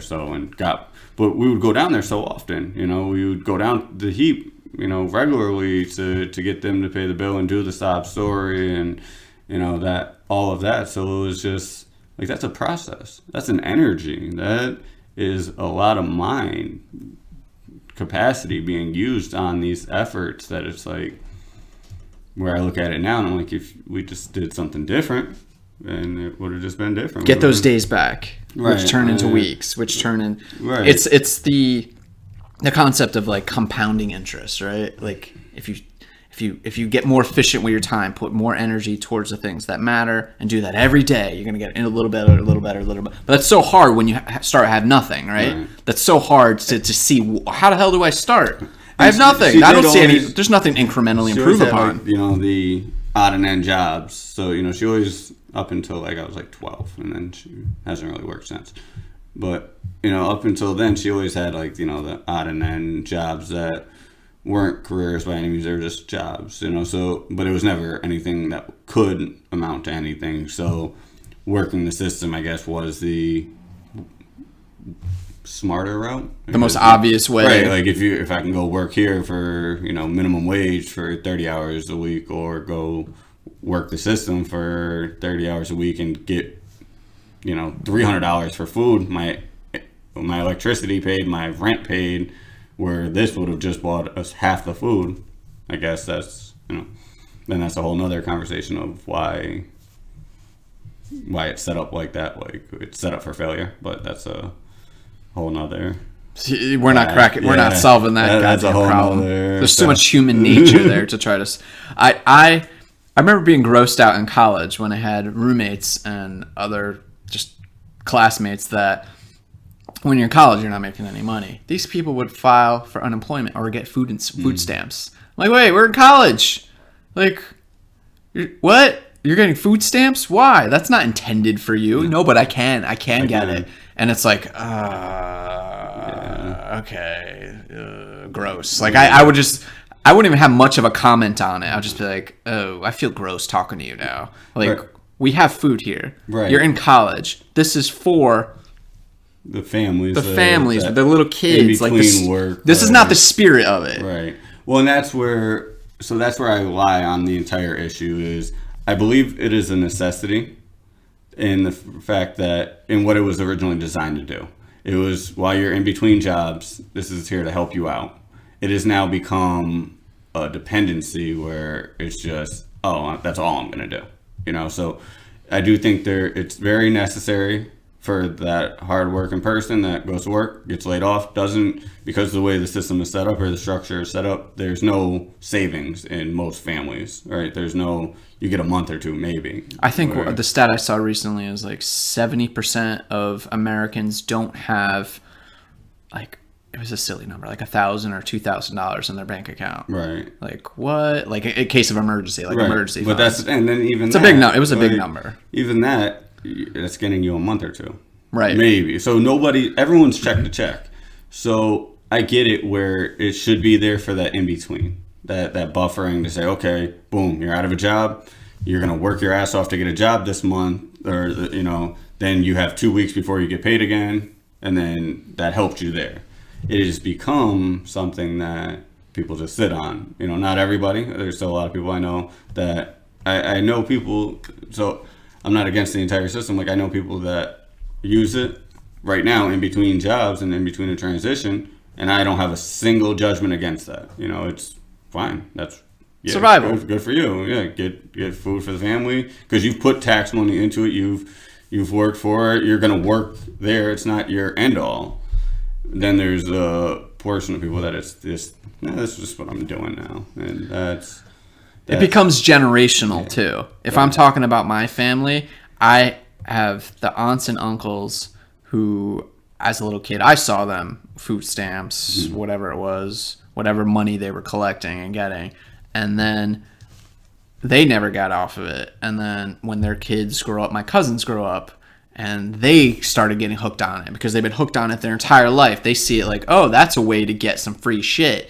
And then they get hooked on it. And it's like, yeah, no. That's not the spirit. You're supposed to help you as a kid. Right. It's supposed to be a Carmen, right? It's supposed to happen what happened to you. And that's how I see it, because, like, my sister's the same way. Like, and recently she was in between jobs, and, like, it was suggested that, okay, maybe we should do this. And she's like, no. I'm just not going to go do that. I'm going to, she had savings. She knew her timeline on what she can do things. And because the same reason as I won't, I don't need it, first off. Like, I can get enough money for me to eat whenever I need to, no matter how, especially if I go broke, I'm going to work that much harder for money for food. But, she's the same way where it's like, no, I can get back out there and get money and, work my ass off to get it. So it's taken that effect on both of us where neither of us will accept it now, where it's just, we can figure out a way without, because we've just know that cycle. So it could go either way. And I feel like that's with everything that, I can't disagree that a lot of things are generational where they just get passed down and passed down, but I also can't accept it because if that's the case, I'm not me. Somebody completely the polar opposite of me is what I was designed to be if that's the case. So I can't accept that it's just inherited. It's a matter of the way you take things, and with everything, like this can go for so many different topics, but it's a matter of how you take things and put them into your life. It's either a crutch or what I always say is, well, crutches are important, right? No, that's why I don't want to use that. So the way I see, but you can't have them forever. Right, you gotta learn how to walk. Well, the way I always say, because that's why I wanted to stop that. The way I always put it is, the bricks life throws at you. You can build the wall and hide behind it, or you can build a wall and have that hold you up strong and use that as your back to push you forward. So it's what you choose to do with those things. A lot of people will choose to just hide behind it and, oh, well, this is what they did. This is what I can do. I know how to get those. I have friends like that. They're the hardest working friends I know, and they just know the system. And I'm like, dude, you are a harder worker than I am. You're smarter than I am. You're more capable than I am, in all these different things. Why are you getting services? Like, why? And these are close friends of mine, so I'll just tell them flat out, the way I really feel about them doing this. And it's a matter of, like, again, if it's necessary, cool, for a time period. But if it's not, then I have many other thoughts on it. But that's the beauty of capitalism and American capitalism, is that, like, say if we live in more of a socialist country, right? And you grew up the way you did, you might not even see that there was an opportunity to become rich, right, or at least just become financially independent. Independent from your parents, independent from friends, independent from an employer, independent from the government. Like, you could just, like, oh shit, I could count on myself, because that's the American dream, right? Capitalism. But if you grew up in a place which is a place, it's the kind of place that a lot of people want America to be, is we all just take care of each other. Everybody gets their free money and free healthcare and shit. And I am actually kind of a big proponent of free healthcare and a bunch of free education, and a bunch of stuff. But I also see the problems with it, is that if you always can see that crutch there, if you're always like, well, I've always had this, and I could go on and get more additional government support. Like, if we didn't see that, if you didn't know that a Jay-Z existed, right, and could just come from the streets and turn himself into an empire, you wouldn't know that you could do that. You wouldn't even think about it, right? So I think that's the beauty of American capitalism, is that even if you are freaking poor, that's why people still come here. That's why people love it, because you're like, oh, okay, I don't have to just be dependent all the time. I can be totally independent, and the beauty of it is nobody's going to stand in your way. Right. There's going to be competition, which is another beautiful thing. Right. I love competition. Nobody gives a fuck about standing in your way. Like, that's what people think. Oh, there's losers and we need equality. Not really. Capitalism doesn't care. It just, nobody stands in your way. Like, has anybody ever actively said, no, Carmen, you're not going to do this. No, you shouldn't do that. You're not good enough. I mean, well, maybe they're not good enough. We all hear that. But, I mean, whether from ourselves or from other people. Like, but nobody's going to get in your way. That's the beauty of this. And I think that's what your story kind of is. At least the glimpses that I've seen. And it is that is what makes you different from that person, that you still know is still on it. That's what I say is, like, and it's a struggle for me, because there's like I heard Jay-Z say this one day, and I never loved the term, but for lack of better terms, it's a survivor's guilt, where it's like, I know, the only reason I know that I was able to do this is because I'm from here, and I saw, I look at Syracuse, as much as the city that formed me, and there's some great people there, it's a black hole. Like, I love that there's some people there that are trying to do things different, but just the city itself is just, there's no opportunity shown there. So, I've recently taken somebody back there, and I didn't go to the inner city. I didn't go to my projects. I didn't go to the hood. I went to Skinny Atlas, and I went to the suburbs, the nice areas that I can now go to because I have a vehicle and I now know that they exist. But they are, and the person I took is, oh, this is really nice. This is, this isn't what you described. This is awesome. Syracuse is great. Okay. Yeah, if you want to go to the hood, we can go there too, but I don't, even when we went to the hood, like, it was daytime, and, I went at a calculated time, and it was, oh, this neighborhood's nice. And we actually got into a little argument because I'm like, yeah, it is, but because the majority of people there care. Like, and I'm gonna shift topic a little bit, but it is not everybody in that lower bracket is just working the system. Like, the people I knew that took care of their house the most were in the projects. The little Puerto Rican lady that would come out and sweep the sidewalk every day, and the front of her house, her apartment was immaculate, and so she took the most pride in it. The same thing with the street that we were on. It was nice during the daytime. That night we left, 2 people got shot, a house away from where we were, so it's not the people as a whole, but there are elements there. Now, to go back to the original topic, it was the reason I credit everything I've been able to do is to my aunt and uncle that kind of plucked me back out. They're like, oh, nope, you're not, either you're going to come back out here, you're going to die, or you're going to go to jail. It worked out to be a mutually beneficial thing where I could take care of my grandmother here, and I could leave that because I was heading down a very bad path. So, and I was able to see them do it. They're both moderately successful. They're comfortable. They're not wealthy by any means. They're not rich by any means, but they're very comfortable. They lead a nice life. So, and a life that they can be very proud of. So I saw them, and that's why I'm able to do anything, because I saw that people could actually afford nice cars. I come back out here and I see, all the brand name cars or all the luxury brand cars, and not to say everything should be looked at in a materialistic way, but I saw that people could afford that, right? And if I could see that man could afford it, I'm a man, I could get that too then, right? Like, if somebody else out there can get it, I can get it. If somebody else out there can learn that, I can learn that. I saw that there were possibilities. So I've always tried to be that person for my circle, because when I go back, I still go right back to that. I'm right back in it, So every time I've bought a new car, I'll bring it out there and toss my keys. I don't touch my car while I'm out there. I let my friends drive them. Whatever little luxury vehicle it's been or whatever. Like, I'm like, here, you experience this. So you can do something with it next. I've brought people out here and, tried to give it to them. Where that was my mistake, because I really came out and I saw that it was possible, but I grinded to get it. So when I tried to give it to them, they just didn't really appreciate it or didn't value it. So it came and went.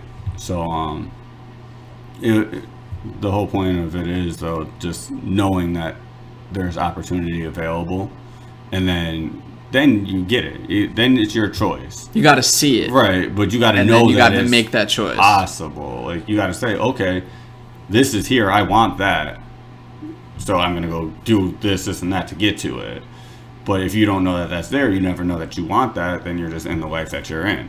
And then it's not a matter of that first step is so hard. It's the hardest. It's hard, man. You got this freaking boulder. You're trying to push up a hill, and it just doesn't fucking move. Yeah. And you want it, and like you alluded to, like, showing and giving people, like, hey, this is what you can do, and trying to help them. You can't. It's like, why aren't you inspired? Is probably what you're going through in your head. Why aren't you doing this? Don't count on, like, this doesn't come easy. You have to grind. Yeah. People don't want to work. No. They don't want to work. They just want the cool, shiny shit and thinks that it's so easy to get. It's just like you see a great athlete, like a LeBron. Like you're just like, oh, he doesn't look how awesome he is out there. It's just natural. But you're Yeah, it's just natural. No, that dude's crazy. Doesn't stop living that. Everything about it. He's living that for the last 20 years. Yes, he's been working since he was 11 years old at becoming the best basketball player in the world. He tries so hard. And it's the same thing, whatever our forte is, right? Like, whatever you decide, it's like that first few steps. And it's going to feel gross. You're going to lose. You're going to fail. And you got to keep chugging through. And that's what is great, is that you need, in this country, we can see it. Your aunt and your uncle showed you, like, dude, this shit... If you just get some of the basics down, which if it's work hard and don't have kids before you get married, those are two big ones, right? And what? Because it worked out well for me. Yeah, like what if you just do those two things, you're in pretty good shape. Like if you're like, okay, just work hard, whatever it is that you're gonna do, freaking make it count, and then try not to have like kids. I was just coming from a person who's like not who doesn't have kids and is kind of like always had that mentality since I've been like 12 years old. I'm like, I don't know if I'm gonna have kids. I've been the same way. I do have one friend that I look at and he's just wildly, actually no, I have two friends that have a lot of kids actually, but they are far more successful than I am at this point right now, and they are, and they've had kids. Like they have grown kids now, like, teenage kids. And so that's always been my outlook on it. I just want to play devil's advocate a little bit because I guess it's the same thing where, again, you can't let things hold you back, right? Like those same friends I had then, they may have to sacrifice time with them, even though they're both great dads. And like, dude, like they make me question how much time, what I really do with my day, because they have like these full families, multiple businesses, and they're like amazing at all of it and thriving at all of it.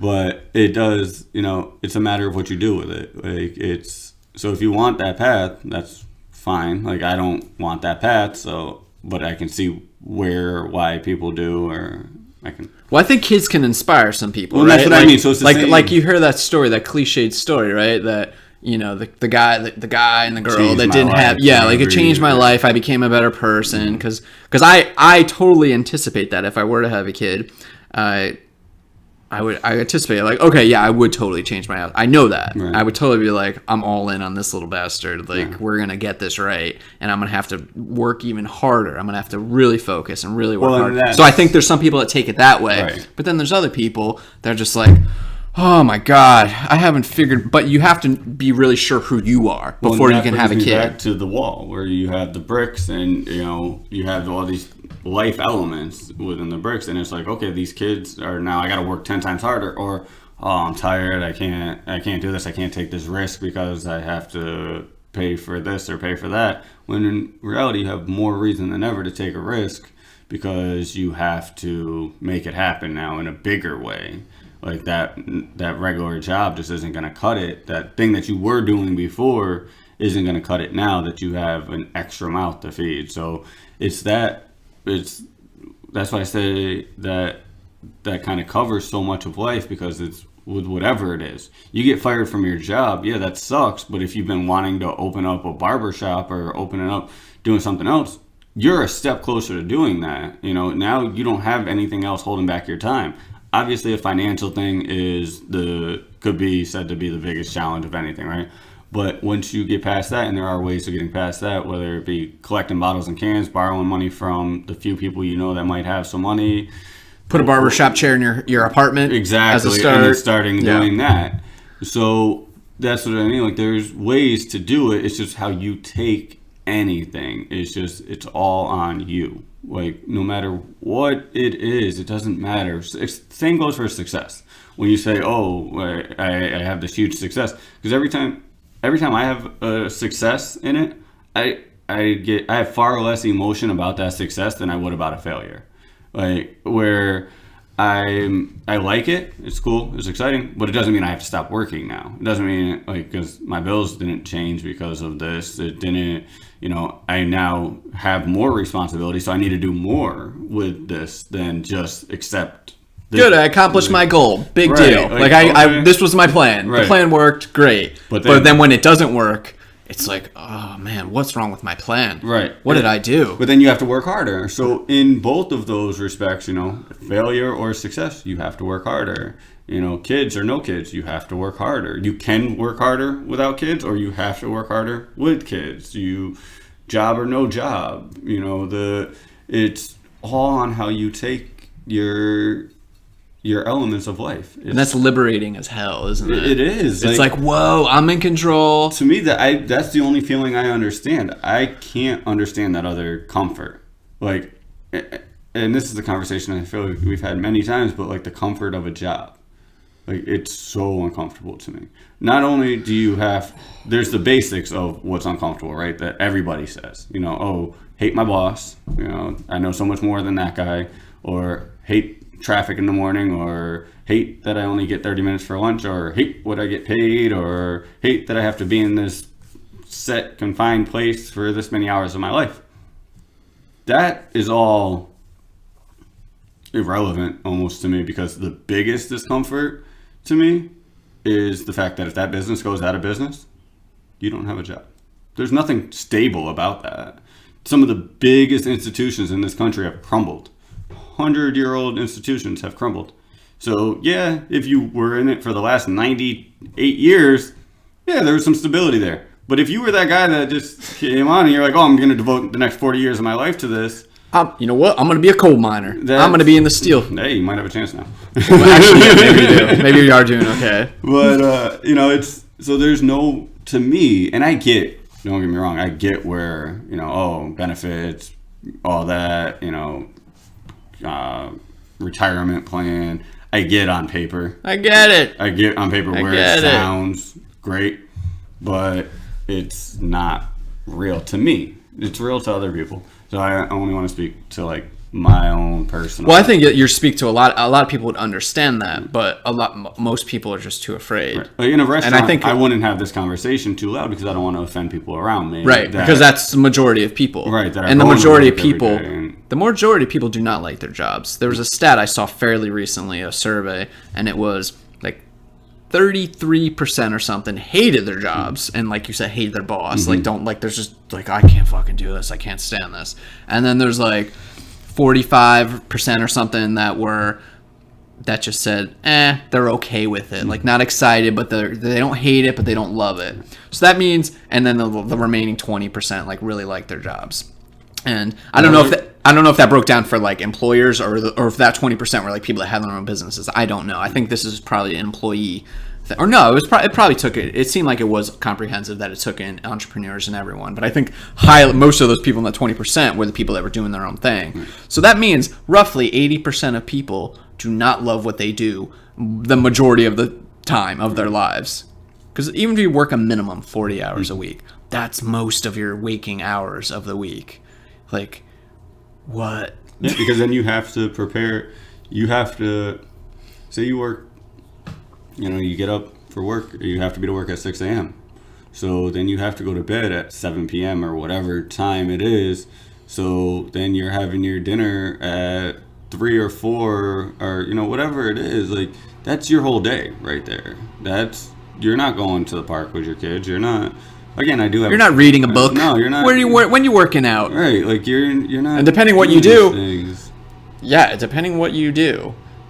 Well, I don't even know if there's a better.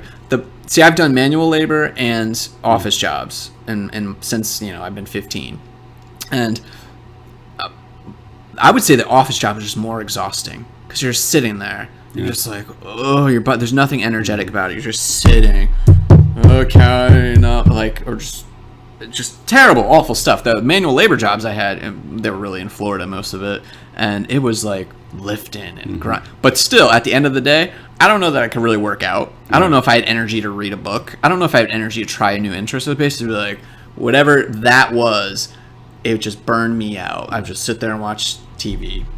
And I don't know, but it was always working for someone else. Once I started working for myself, I had the energy. Even if I am just sitting doing tax work, accounting work now, it's no, I'm working for Carmen right now. I have a direct relationship with this.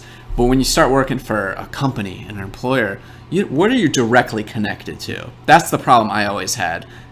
Even when I worked at CPA firms, and they would send me out to clients and stuff like, Doug, that's your client.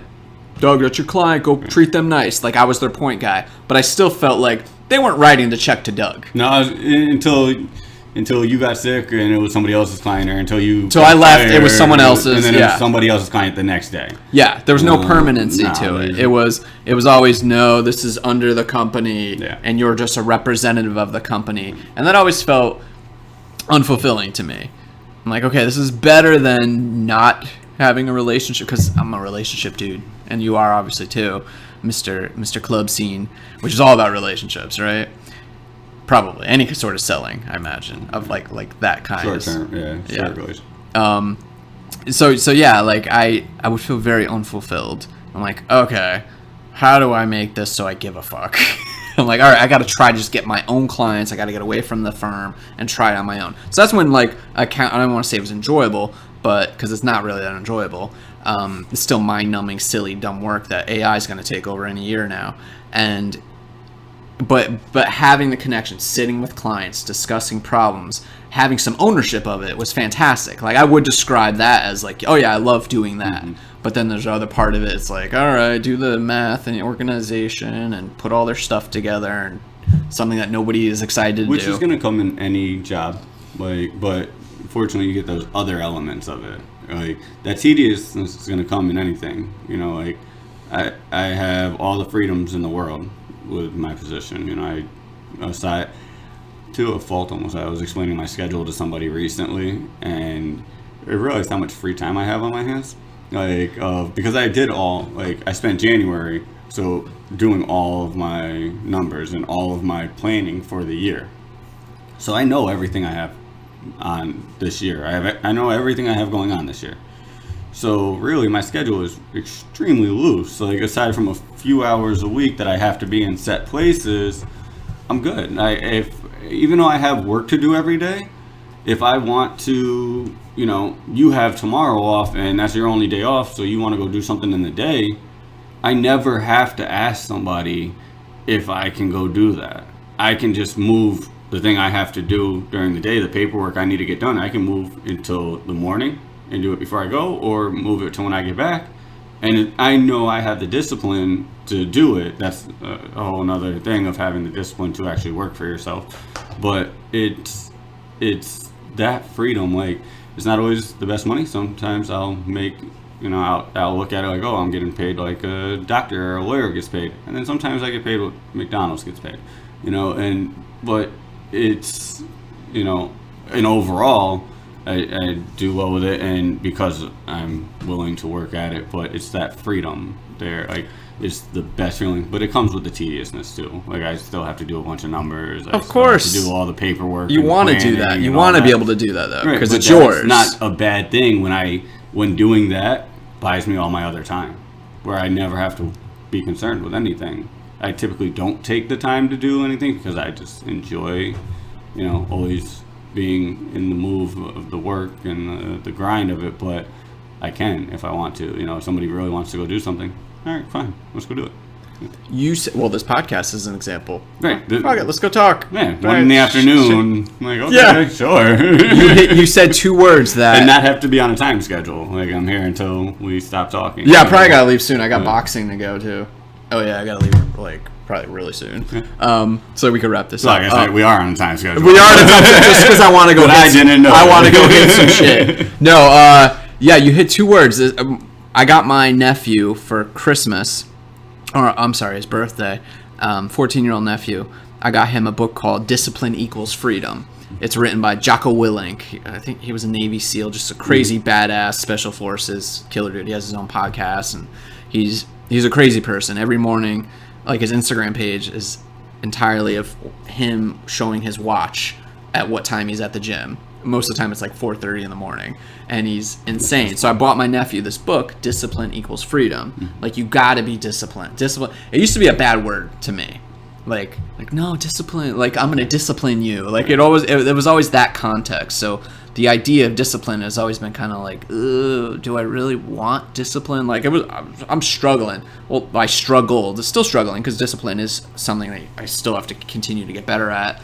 But like especially teenage years and 20s, I was like, oh, discipline, that's so gross. I don't want to be disciplined. Yeah. Like if it's a negative connotation. But over the years, I've really embraced, like, no, the more disciplined you are, like a LeBron, right. like Jay-Z, like those are disciplined people that put a lot of time and work in to have that freedom, yourself included, that have that discipline to knock this out. My schedule's ready. Dope to be included in. What? I said that's pretty dope to be included Dude, in. of course! We can say whatever we want. You and the Pope, whoever you want me to compare you to, we can do it. It's that discipline that affords you and this is a revelation I've only come to like the last 5 or 6 years. It's like, okay, really step up the discipline, because that's going to equal whatever you want it to do, whatever you want it to be. And I think a lot of people put, I know a fair amount of people majority of folks, friends and family that have these jobs, and might be well-paying jobs, and they think that money equals freedom.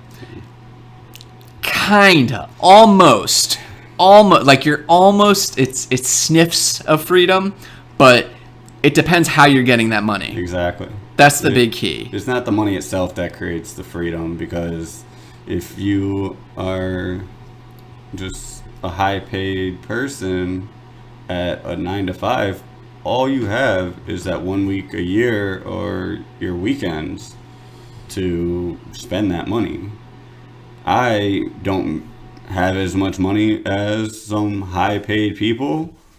But and you don't have the security either. That's what people like, their security of like, ooh, I'm getting my check. I go on vacation. But you go on vacation, you don't eat, right? Well, yes and no, because I've now established it. So last time I was on vacation, I made plenty of money while I was on vacation because I still had things moving. You know, the first year I couldn't take a vacation, didn't want to take a vacation, had things to do. You know, but if I want to, and that's maybe I shouldn't have said vacation. What I really should have said is showing up.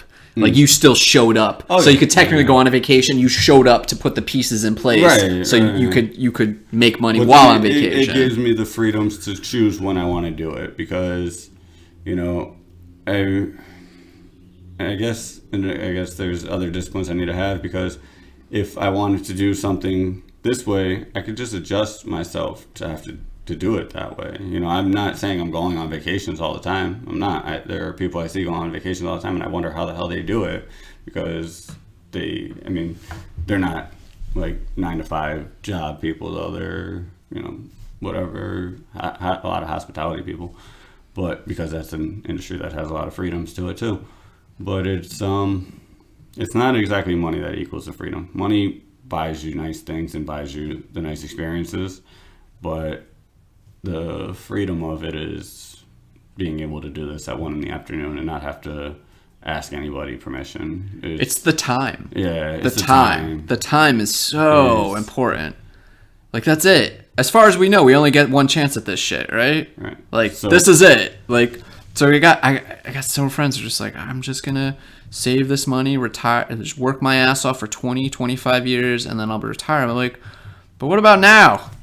So I'm gonna do the. You're just gonna buy time. The ... coming next moment here, because I feel like in this one we focused a lot on self-evolution and finding yourself, and I feel like with those lines right there, it sets us up for a conversation we've already had, and I know we have a lot to say on it for the next. I think we dedicate like an hour to freaking Jay-Z and Wu-Tang. We didn't get into Nas, Nori, Fabulous, Chief Keef. Aspects that come with it, though, not just them directly, but the aspects that come from them as reference points. Like, not necessarily about the music itself or about themselves, which I generally speak in like broader terms of everything. Just use a simple example to tie things together. But I think that last line there will set us up for another conversation that we can have on another. Dude, we'll talk about whatever the hell Why not? Comes into our damn minds. And as long as I don't ruin all the equipment. all the equipment. Yeah, we're talking a camera and a mic. Please don't ruin my 2 equipments.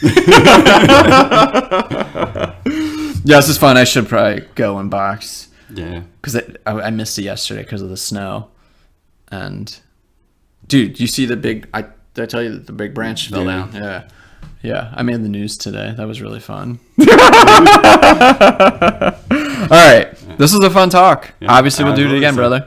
You're 3 doors down, and I'm here. And, yeah, let's just keep talking. All right. Carmen Agrusti. He doesn't play games. Buy AMC Jewelry. It's the dope shit. All right. Later, brother. Thanks, sir. Peace.